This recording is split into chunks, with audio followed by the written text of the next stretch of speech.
Lent je bil danes kljub sivemu dnevu poln. Vsako leto pridemo, ker pač to dogodek tu na Štajerskem, recimo, pa radi to vidimo. Bil je čas za trgatev svetovno znane trte. Najstarejša trta na svetu je simbol, ki nekako ponazarja našo bogato kulturno dediščino, vinogradniško tradicijo. Lepotica, žlahtna gospa, najstarejša Mariborčanka, le nekaj nazivov, s katerimi se ponaša modra kavčina, ki jo čuva Havter. Župan, mi smo prišli. To je bikovka, to je za dvonožne nepridiprave, to je špica, to pa je za pernate nepridiprave. S sabo je pripeljal brače z Malečnika.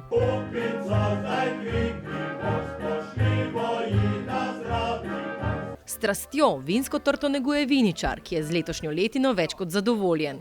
Za nami je 109 krasnih grozdov, okoli 35 kg, bo vsega skupaj mogoče celo kak kilogram več. Čas prvega reza je letos pripadla mlademu domačinu. To je meni osebno neka zelo velika čast in če poveš, da si iz Maribora, večino te bo prepoznalo po najstarejši trti, če ne po drugem. Na trgatvi niso manjkale niti vinske kraljice, niti ples.